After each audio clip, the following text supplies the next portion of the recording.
कौड़ी से कौड़ी, कौड़ी से दमड़ी, दमड़ी से ढेला, ढेला से पाई, पाई से पैसा, पैसा से आना और आना से बना रुपया। आज हम जिस रुपए का इस्तेमाल करते हैं वो कई पड़ावों से होता हुआ हम तक पहुंचा है। ऐसा कहा जाता है कि रुपए शब्द का सबसे पहले इस्तेमाल शेरशाह सूरी ने अपने शासन में किया था। तब सोने और तांबे के सिक्के चला करते थे। तब तांबे के सिक्कों को दाम और सोने के सिक्कों को मोहर कहा जाता था। 1861 में पहली बार 10 रुपए का नोट छापा गया। 1864 में 20 रुपए का नोट आया और 1872 में 5 रुपए का। 20वीं सदी की शुरुआत से बड़े नोट छपने लगे। 1907 में 500 का नोट छापा गया और 1909 में 1000 का नोट आया। रुपए के बारे में इतनी सारी बातें इसलिए की गई क्योंकि जो रुपया आपकी जेब में रखा हुआ है वो कमजोर होता जा रहा है, यानी अंतर्राष्ट्रीय बाजार में उसकी कीमत घट रही है। रुपया कमजोर कैसे होता है इसका पता डॉलर की तुलना से करके लगाया जाता है।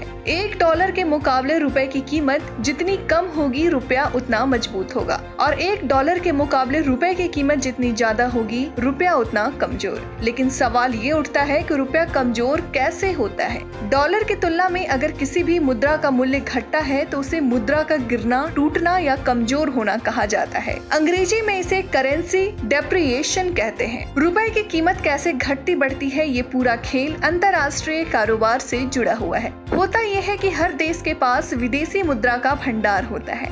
चूंकि दुनिया भर में अमेरिकी डॉलर का एक तरफा राज है, इसलिए विदेशी मुद्रा भंडार में अमेरिकी डॉलर ज्यादा होता है। दुनिया में 85% कारोबार डॉलर से ही होता है। तेल भी डॉलर से ही खरीदा जाता है। डॉलर की तुलना में रुपए को मजबूत बनाए रखने के लिए विदेशी मुद्रा भंडार में डॉलर को रखना बहुत जरूरी है। इस समय रुपए के कमजोर होने का एक कारण ये भी है कि भारत का विदेशी मुद्रा भंडार लगातार कम हो रहा है। अगर भारत के विदेशी मुद्रा भंडार में डॉलर अमेरिका के रुपयों के भंडार के बराबर है तो रुपयों की कीमत स्थिर रहेगी। अगर डॉलर कम हुआ तो रुपया कमजोर होगा और डॉलर ज्यादा हुआ तो रुपया मजबूत होगा। विदेशी मुद्रा भंडार के घटने और बढ़ने से ही उस देश की मुद्रा पर असर पड़ता है। अमेरिकी डॉलर को वैश्विक करेंसी का रुतबा हासिल है। इसका मतलब है कि निर्यात की जाने वाली ज्यादातर चीजों का मूल्य डॉलर में चुकाया जाता है। यही वजह है कि डॉलर के मुकाबले रुपए की कीमत से पता चलता है कि भारतीय मुद्रा मजबूत है या कमजोर। अमेरिकी डॉलर को वैश्विक करेंसी इसलिए माना जाता है क्योंकि दुनिया के अधिकतर देश अंतर्राष्ट्रीय कारोबार में इसी का प्रयोग करते हैं।